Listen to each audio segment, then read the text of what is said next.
Hello, everyone. Welcome back to Hold On Survival Stories. I'm your host, and how are you all doing today? I hope you're having an amazing day and you're ready for another absolutely incredible survival story, because today's episode is going to take you to one of the most remote and challenging environments imaginable. Before we dive in, I want to give a huge thank you to everyone who's been supporting our channel. Your likes, comments, and subscriptions mean everything to me and help us bring you these incredible real-life survival stories every week.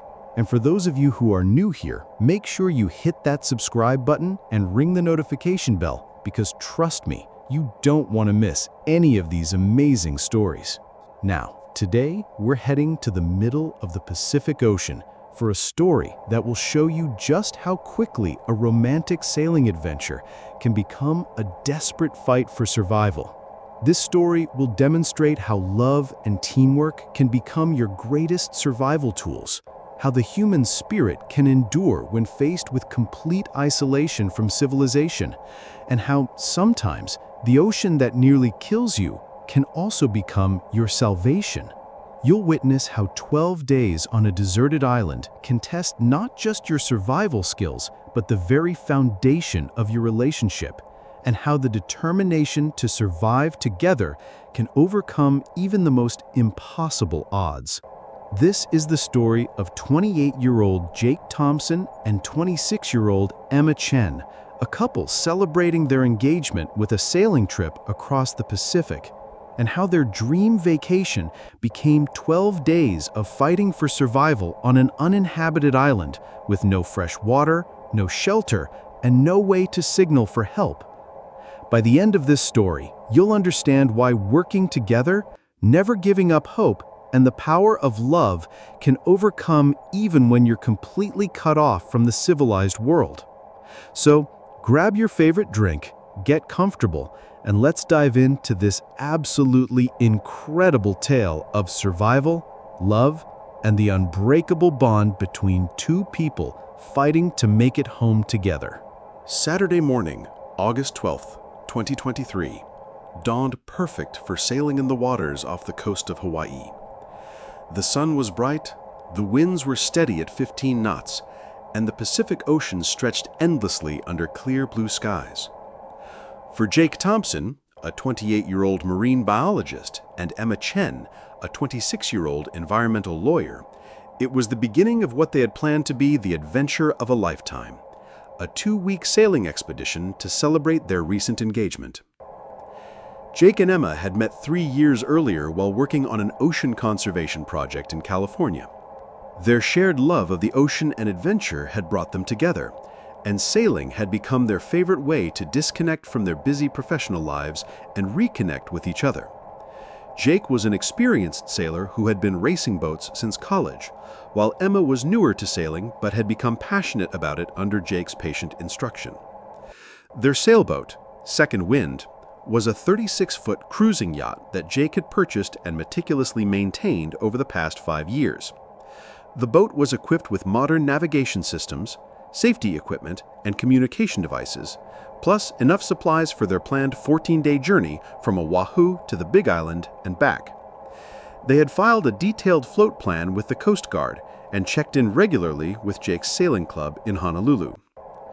The plan for their engagement celebration was both romantic and adventurous. They would sail to remote anchorages around the Hawaiian Islands, snorkel in pristine waters, watch sunsets from secluded beaches, and enjoy the kind of intimate time together that their busy careers rarely allowed. Emma had even planned to scatter her grandmother's ashes at a special location her grandmother had told her about years before. Their preparation had been thorough and professional. Jake's marine biology background made him extremely safety conscious, and he had equipped Second Wind with comprehensive emergency gear: life rafts, emergency beacons, flares, water makers, extensive first aid supplies, and enough food and water for 3 weeks. Emma, as a lawyer, had insisted on detailed emergency plans and backup communication systems. That Saturday morning, everything seemed perfect. They had been sailing for 6 days without any problems, enjoying some of the most beautiful waters and weather either of them had ever experienced. They had snorkeled with dolphins, watched whale pods migrating south, and spent evenings anchored in protected coves, sharing meals and planning their future together. "This is exactly what we needed," Emma said, as she helped Jake adjust the sails while they headed toward their next planned anchorage. No phones, no emails, no deadlines, just us and the ocean. "It's perfect," Jake agreed, checking their position on the GPS. "We're making great time. At this rate, we'll reach that secluded bay I told you about by sunset." But as they sailed northwest toward their planned anchorage, neither Jake nor Emma noticed the subtle changes in cloud patterns on the horizon that indicated a weather system was developing much faster and more intensely than any forecast had predicted. Pacific weather could change rapidly, and they were about to experience just how quickly paradise could become a life-threatening emergency. At 2 p.m., Jake noticed that the wind was increasing and shifting direction, and the barometric pressure was dropping rapidly on their instruments. More concerningly, he could see a line of dark clouds building on the western horizon, moving toward their position faster than seemed possible. "Chen, I think we need to head for shelter," Jake said, checking the weather radio for updated forecasts. "There's something building out there that wasn't in any of the weather reports." Emma looked toward the horizon and immediately understood Jake's concern. She had been sailing long enough to recognize dangerous weather, and the approaching clouds looked ominous. "How far are we from the nearest harbor?" Jake checked their position and calculated distances to potential shelter. "We're about 40 miles from the nearest protected anchorage. In these conditions, that's probably 4 to 5 hours of sailing." At 3 p.m., the decision was made for them. The weather system hit with a ferocity that surprised even Jake's experienced judgment. Winds went from 20 knots to 50 knots in minutes, and waves built from 3 feet to 12 feet, and visibility dropped to near zero as rain and spray made it impossible to see more than a few boat lengths in any direction. Second Wind, despite being a well-built and properly maintained yacht, was taking a beating in conditions that were rapidly exceeding the boat's design limits and the crew's ability to manage safely. Jake and Emma found themselves fighting for their lives in a storm that would test not just their sailing skills, but their ability to work together under the most extreme pressure imaginable. At 4:30 p.m., exactly 6.5 hours after their perfect day had begun, Jake Thompson and Emma Chen would face the most terrifying moments of their lives when Second Wind would begin breaking apart in 20-foot seas, leaving them fighting for survival in the middle of the Pacific Ocean. At 4:30 p.m. on August 12, 2023, Second Wind was taking a beating that no recreational sailboat was designed to withstand. 50-knot winds were driving 20-foot waves that crashed over the boat with enough force to shake the entire vessel, and Jake and Emma were fighting just to keep their yacht from being rolled completely over by the massive seas. "Jake, the autopilot's not responding," Emma shouted over the howling wind as she struggled to maintain control of the wheel. She was clipped into the cockpit with a safety harness, but the violent motion of the boat was making it nearly impossible to stand upright. Jake was below deck, frantically trying to pump water from the bilge where several through-hull fittings had begun leaking under the extreme stress of the storm conditions. "The bilge pump can't keep up," he yelled back. "We're taking on water faster than we can pump it out." At 5 p.m., Jake made the decision that probably saved their lives. He activated their emergency position indicating radio beacon and sent a mayday call on their VHF radio. Even if rescue was impossible in current conditions, at least someone would know their location and situation. "Mayday, mayday, mayday. This is sailing vessel Second Wind. We are taking on water in heavy seas 40 miles northwest of Oahu. 2 souls on board.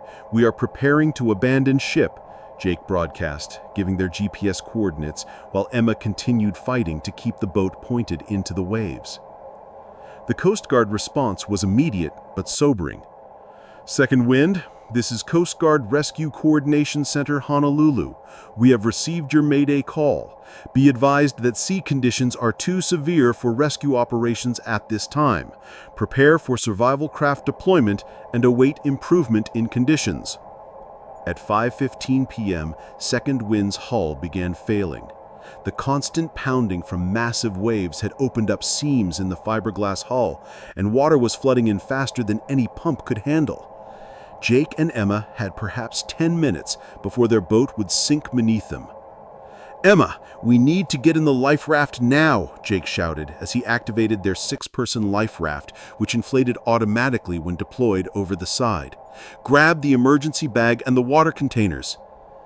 The transfer from the sinking sailboat to the life raft was the most terrifying experience of either of their lives. 20-foot waves were tossing both the boat and the raft around like toys, and getting from one to the other without being crushed or swept away required perfect timing and incredible luck. Emma went first, timing her jump to land in the raft between waves. Jake followed with their emergency supplies, including their GPS, flares, emergency water, and first aid kit. At 5:25 p.m., they cut the line connecting them to second wind and watched their boat, their home for the past week, and their connection to safety disappear beneath the storm-tossed Pacific. The life raft, designed for survival rather than comfort, was being tossed around like a cork in the washing machine. Jake and Emma found themselves clinging to safety lines inside the raft, getting violently seasick from the motion, and struggling to keep emergency supplies from being washed overboard by waves that regularly broke over the raft's canopy. For the next 6 hours, from sunset until midnight, Jake and Emma fought to survive in their life raft while the storm raged around them. The raft was equipped with basic survival supplies, emergency water, high-energy food bars, and signaling devices, and a small manual desalination for making freshwater from seawater. But their immediate priority was simply surviving until the storm passed. "Jake, I can see something over there," Emma shouted around 11:30 p.m., pointing through the raft's small observation window. "There's something dark over there. It might be land." Jake looked in the direction Emma was pointing and saw what appeared to be a landmass silhouetted against the storm clouds. It was impossible to tell how far away it was or whether it was actually an island, but it represented their first hope since abandoning second wind. At midnight, as the storm finally began to weaken, Jake and Emma could confirm that they were drifting toward what appeared to be a small island. The waves were pushing them in that direction, and they could see the white foam of surf breaking against what looked like a beach or rocky shore. "If we can make it to that island, we might have a chance," Jake said, checking their emergency supplies. "But we need to be careful about how we approach the shore. Those waves could smash us against rocks just as easily as carry us to safety." At 12:30 a.m. on August 13th, Jake and Emma began paddling their life raft toward the island, using emergency paddles to guide their approach to what they hoped would be their salvation, rather than just another way to die in the Pacific Ocean. At 1:15 a.m. on August 13th, 2023, Jake and Emma's life raft was thrown onto a sandy beach by a massive wave that carried them 50 feet inland before receding back into the ocean. They found themselves sprawled on wet sand, battered and exhausted but alive, listening to the sound of waves crashing behind them and trying to process the fact that they had somehow survived the sinking of their boat and made it to land. "Are you okay?" Jake asked Emma as they helped each other to their feet, both of them shaking from a combination of cold, adrenaline, and shock. "I think so," Emma replied, checking herself for injuries. She had some bruises and scrapes from the rough landing, but nothing appeared to be seriously damaged. "Where are we?" Jake looked around at their surroundings in the dim moonlight filtering through the storm clouds. They were on a crescent-shaped beach, perhaps 200 yards long, backed by dense tropical vegetation that rose up into hills. There were no lights, no buildings, no signs of human habitation anywhere visible. "I think we're on one of the uninhabited islands," Jake said, checking their GPS unit, which had somehow survived the ordeal. According to this, we're about 60 miles southwest of Oahu, on what looks like a very small island that's not even named on most charts. Emma felt a chill that had nothing to do with the temperature. Uninhabited means no people, no fresh water, no food, and no way to signal for help, doesn't it? Jake nodded grimly. "It means we're going to have to survive on our own until someone finds us, or until we can signal for rescue." Their first priority was securing their life raft and emergency supplies before another wave could wash them back out to sea. Working together, they dragged the raft above the high tide line and began taking inventory of what they had managed to save from second wind. The emergency supplies were minimal but potentially life-saving.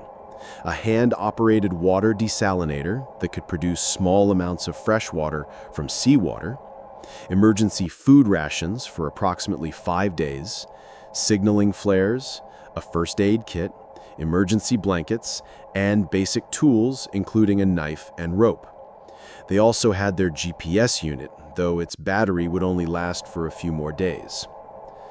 "The good news is that we're alive and we have some supplies," Jake said, trying to maintain optimism despite their desperate situation. "The bad news is that we're probably on an island that's so small and remote that it might take days or weeks for anyone to find us." As dawn broke on their first day stranded, Jake and Emma got their first clear look at their new home. The island was perhaps half a mile long and a quarter-mile wide, covered with tropical vegetation, including palm trees, dense brush, and what appeared to be some fruit trees. There was a freshwater stream visible running down from the hills toward the beach, and they could see birds and other signs of wildlife. "It could be worse," Emma said, surveying their situation with the practical mindset that had made her a successful lawyer. "We have shelter materials, there's fresh water, and this looks like the kind of place where we might be able to find food." Their first day was spent establishing basic survival priorities, finding reliable fresh water, creating shelter, and beginning the process of signaling for rescue. The freshwater stream Jake had spotted turned out to be a small but steady flow of clean water that would solve their most critical survival need. For shelter, they used their life raft as a base and supplemented it with palm fronds and other natural materials to create a structure that would protect them from sun, rain, and wind. It wasn't comfortable, but it was functional and could be improved over time. The signaling challenge was more complex. Their emergency flares would be visible for many miles if aircraft were in the area, but they had a limited number and needed to save them for when they had the best chance of being seen. They began construction of a large signal fire that could be lit quickly if they saw or heard aircraft. By the end of their first day on the island, Jake and Emma had established the basic framework for survival. They had fresh water, rudimentary shelter, a plan for signaling rescue, and each other for emotional support and shared labor. But they also faced the sobering reality that they were completely cut off from civilization, with no guarantee that anyone was looking for them. "How long do you think it will take for someone to find us?" Emma asked that first evening, as they shared emergency rations and watched the sunset over the Pacific. Jake considered the question carefully. "Our EPIRB signal should have given rescuers our last known position, but the storm carried us a long way from there. If airplanes fly over this area, we should be able to signal them, but if they're searching in the wrong area..." He didn't finish the sentence, but Emma understood the implication. As night fell on their first day stranded, Jake Thompson and Emma Chen faced the reality that their romantic sailing adventure had become a test of survival that would challenge everything they thought they knew about themselves and their relationship. By the morning of August 15th, their third day on the island, Jake and Emma had established a daily routine that was keeping them alive, but was beginning to reveal the psychological and physical challenges of long-term survival.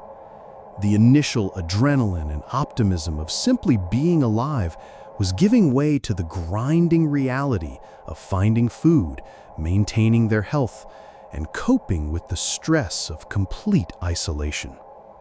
Their water situation was stable thanks to the freshwater stream, but food was becoming a critical concern. Their emergency rations were calculated to last 5 days for 2 people, and they were already halfway through their supply. Jake's marine biology background was proving invaluable as he identified edible plants, shellfish, and potential fishing opportunities around the island. "Look, there are mussels on those rocks, and I think those are edible berries," Jake said during their morning food search. "We can supplement our emergency rations, but we need to be really careful about what we eat. One case of food poisoning out here could kill us." Emma was learning survival skills she had never imagined needing. Under Jake's guidance, she was becoming proficient at gathering shellfish, identifying edible plants, and maintaining their signal fire. But the physical demands of survival were taking a toll on both of them. "I never realized how much energy it takes just to stay alive," Emma said as they worked together to improve their shelter. "Every day we need water, food, firewood, maintenance on our shelter, and time for signaling. There's no time to just rest." The psychological challenges were even more difficult than the physical ones. Both Jake and Emma were accustomed to being highly competent professionals in control of their environments, and the helplessness of their situation was beginning to affect their mental state and their relationship. On their 4th day, they had their first serious disagreement about survival strategy. Emma wanted to use one of their emergency flares to signal a distant aircraft that Jake thought was too far away to see them. The argument escalated quickly, fueled by stress, hunger, and frustration. "We need to conserve our flares for when we have a real chance of being seen," Jake argued. "That plane is at least 10 miles away and probably flying at 30,000 feet. They'll never see a flare from that distance." "But what if it's the only plane we see?" Emma countered. "What if we wait for the perfect opportunity and it never comes? At least if we try, we might get lucky." The argument was really about more than flares. It was about control, hope, and the stress of facing an uncertain future together. Both of them were struggling with fear and the gradual realization that rescue might not come as quickly as they had hoped. They resolved the disagreement by establishing a protocol for using their emergency signals. Flares would only be used for aircraft that appeared to be flying low enough and close enough to realistically see them. This compromise gave them both a sense of control and a shared decision-making framework for future survival choices. By their 5th day, Jake and Emma were beginning to adapt to island life in ways that surprised both of them. They had developed efficient systems for gathering food and water, their shelter had become more comfortable and weather-resistant, and they were working together more effectively as a survival team. "You know what's weird?" Emma said, as they shared a dinner of roasted fish that Jake had caught and berries that Emma had gathered. "I'm starting to feel almost settled here, like we could actually survive for weeks if we had to." Jake nodded, understanding exactly what she meant. "We're adapting. Humans are incredibly resilient when they have to be, but I still want to go home."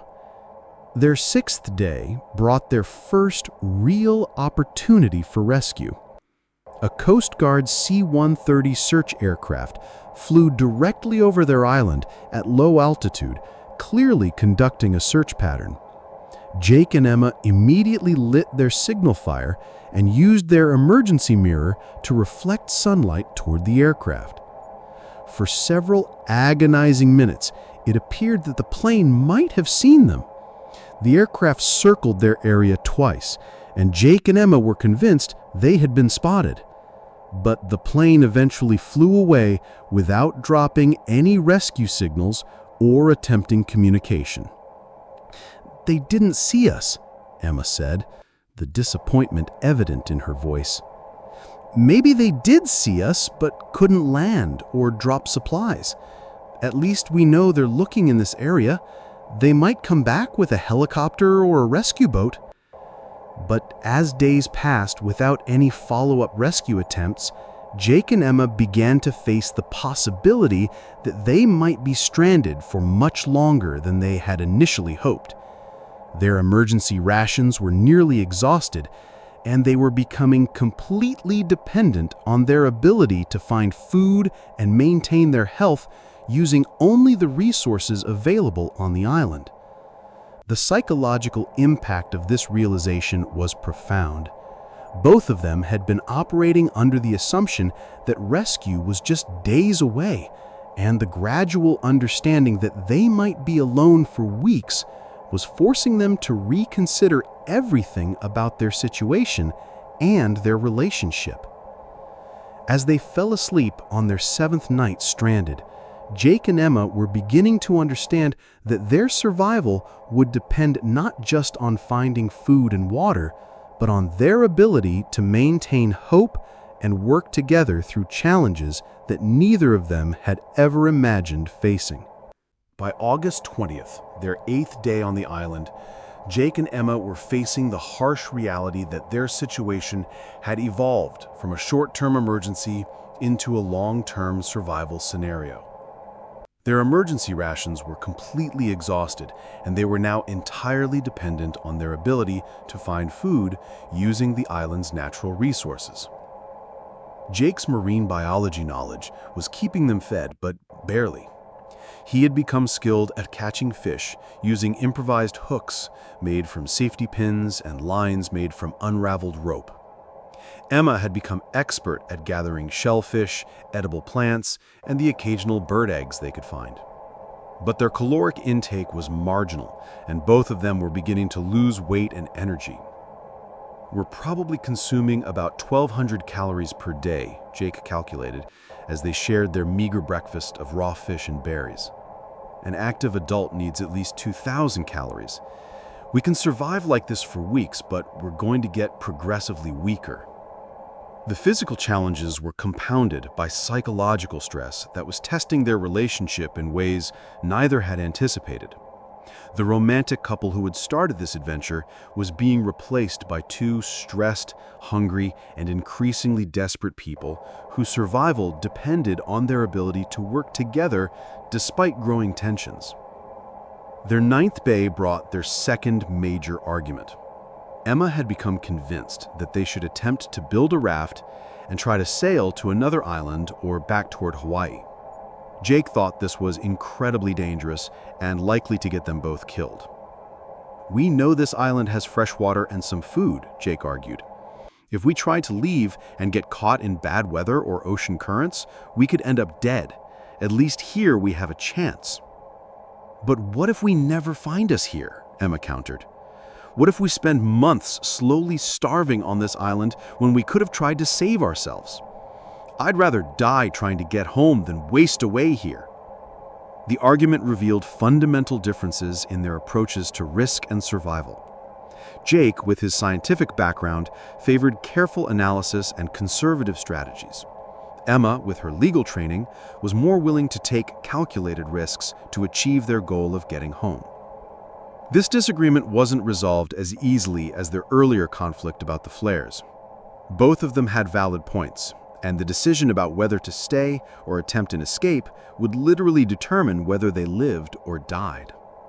On their 10th day, the issue was temporarily resolved when they discovered something that changed their entire perspective on their situation. Evidence that other people had been on the island recently. Hidden in the vegetation near their shelter, they found remnants of a campfire, some discarded fishing gear, and what appeared to be deliberate arrangements of rocks that could have been signals. "Someone else has been here," Emma said, examining the fishing gear. "This stuff isn't that old. Maybe this island is visited regularly by fishermen or researchers." Jake was more cautious in his interpretation. It could be from other castaways or people who were here months or years ago. But you're right, it means this place isn't completely unknown. The discovery gave them new hope, but also new anxiety. If people visited the island regularly, rescue might be just days away. But if the visitors were infrequent, they might wait months for the next arrival. Their 11th day brought frustration and despair when they spotted another aircraft, this time a helicopter that flew directly over their island. They lit their signal fire, used their emergency mirror, and even fired one of their precious flares. The helicopter circled the area several times, and for a few minutes, Jake and Emma were certain they had been spotted. But once again, the aircraft flew away without attempting a rescue. This time, the disappointment was crushing. Emma broke down completely, sobbing with frustration and fear that they would never be found. "What if they're not looking for us anymore? What if they think we're dead and they've called off the search?" she cried. Jake held her while she cried, but he was struggling with his own despair. 2 clear opportunities for rescue had failed, and he was beginning to wonder if their signals were visible enough or if they were even in an area where searchers were looking. "We're not giving up," Jake said, as much to convince himself as to comfort Emma. "We've survived 11 days. We can survive as long as it takes. Someone will find us."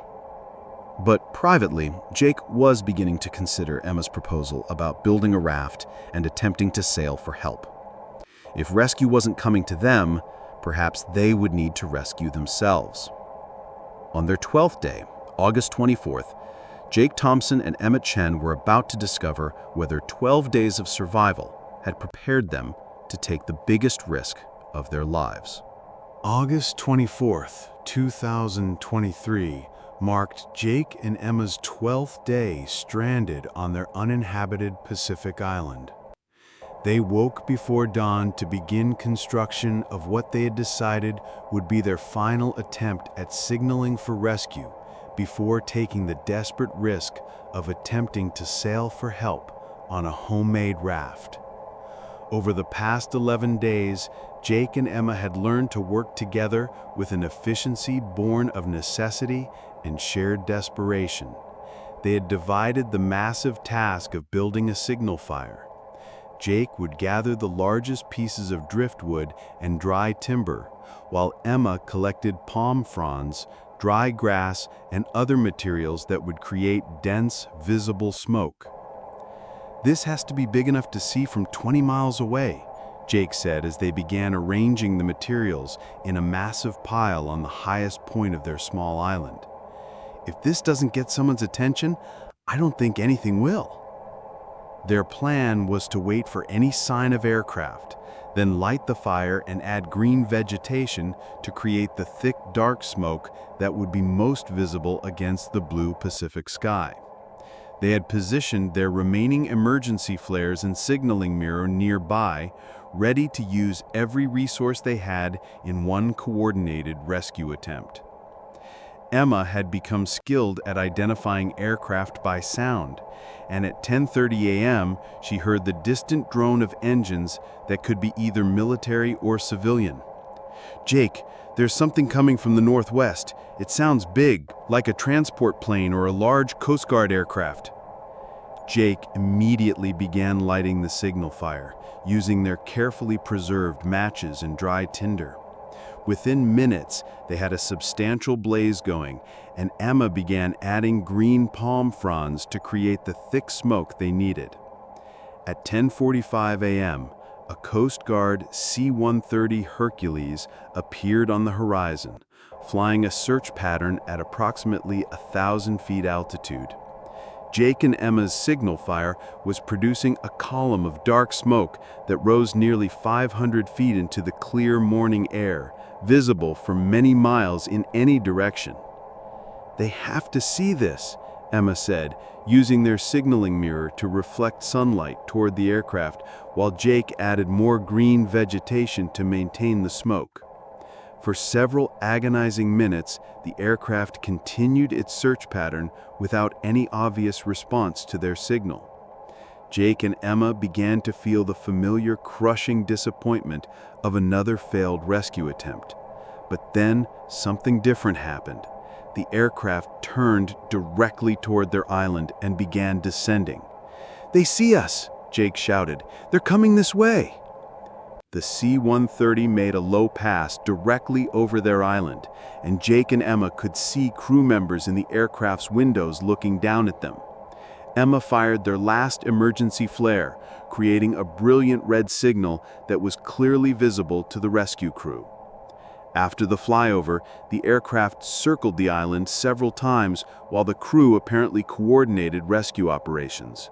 Jake and Emma maintained their signal fire and continued using their mirror to signal the aircraft, but they could sense that something was finally happening. At 11:15 a.m., approximately 30 minutes after the C-130 first spotted them, Jake and Emma heard the distinctive sound of helicopter rotors.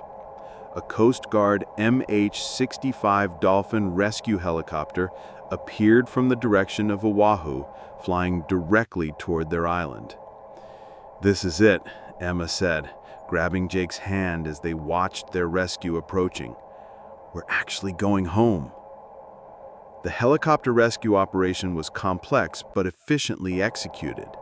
The aircraft couldn't land on the beach due to the soft sand and limited space, so the crew used a rescue hoist to lower aviation survival technician Petty Officer Lisa Rodriguez to the beach.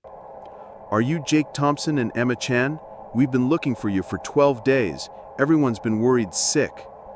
"That's us," Jake replied, his voice breaking with emotion. "We can't believe you found us. Your EPIR signal gave us your last known position, but the storm pushed you a lot further than we initially thought," Rodriguez explained as she prepared them for extraction. "We've been searching a grid pattern covering hundreds of square miles. Your signal fire is what finally led us to you." The helicopter rescue operation took approximately 30 minutes as Jake and Emma were individually hoisted up to the aircraft. As Jake rose above the island that had been their home for nearly 2 weeks, he looked down at their shelter, their signal fire still smoking, and the beach where they had washed ashore 12 days earlier. "I can't believe we survived that," Emma said during the helicopter flight back to Oahu, holding Jake's hand while Coast Guard medical personnel checked their vital signs. "You both did everything right," Dr. Patricia Kim told them. "You found fresh water, built adequate shelter, conserved your resources, and maintained visible signals. Most importantly, you worked together and never gave up hope." Flight surgeon Dr. Patricia Kim examined Jake and Emma during the flight and was impressed by their condition. "Considering you've been stranded for 12 days with minimal food, you're both in remarkably good shape.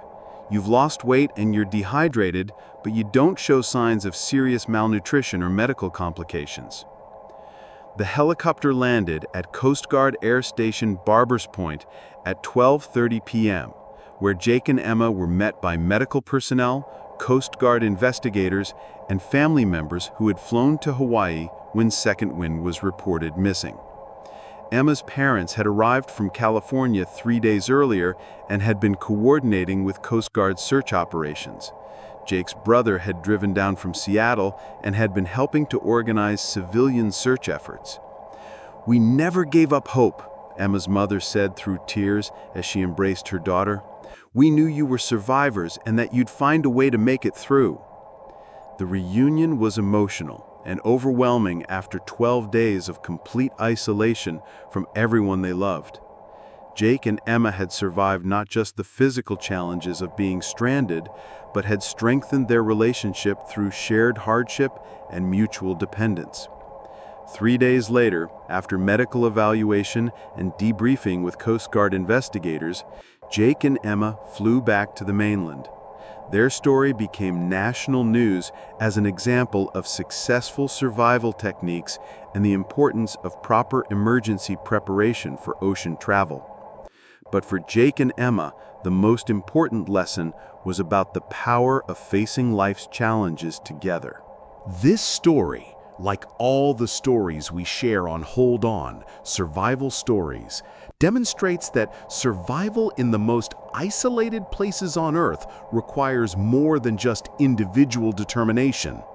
It demands teamwork, shared responsibilities, and the kind of trust that can only come from facing life and death together. Jake Thompson and Emma Chen's 12 Days on an Uninhabited Island shows us how love can become a survival tool and how couples who support each other can overcome challenges that would break individuals. The heroes of this story include not just Jake and Emma themselves, but the Coast Guard search and rescue teams who never gave up looking for them, the air crews who spotted their signal fire after 12 days of searching, and the families who maintained hope and coordinated search efforts when the situation seemed hopeless. Jake and Emma's story teaches us that survival knowledge and preparation are crucial, but they're most effective when combined with the ability to work as a team, share responsibilities, and support each other through the psychological challenges that can be even more difficult than the physical hardships of survival. Their marine biology and legal backgrounds help them make good decisions about food and water. But it was their commitment to each other that carried them through the emotional challenges of complete isolation. Most importantly, Jake and Emma's story shows us that even when we're completely cut off from civilization, even when rescue attempts fail repeatedly, and even when hope seems lost, there's always reason to hold on. There are always people searching for us, always new opportunities to signal for help, and always the possibility that the next aircraft or boat will be the one that finally sees us and brings us home. But before we go, I want to ask you some important questions. Have you ever been in a situation where teamwork with a partner or loved one made the difference between success and failure? If you were stranded on a deserted island with someone you care about, how would you divide responsibilities and handle disagreements about survival strategy? And here's a crucial one for anyone who enjoys ocean activities. Do you have the safety equipment, knowledge, and emergency plans needed to survive if your next boating adventure goes wrong?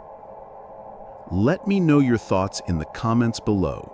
Share your own stories of teamwork during emergencies, survival experiences, or ocean adventures that tested your relationship and survival skills. Your experience might help someone else who finds themselves in their own survival situation where working together could mean the difference between life and death. If this story inspired you or taught you something about the importance of preparation, teamwork, and never giving up hope, please give it a thumbs up and subscribe if you haven't already. Your support helps us bring you more incredible survival stories every week and helps us honor the courage of couples like Jake and Emma who show us that love really can conquer all, even in the most impossible circumstances. Thank you for listening to Hold On Survival Stories. Stay safe, stay prepared, and remember, you're stronger than you know, especially when you're not facing challenges alone.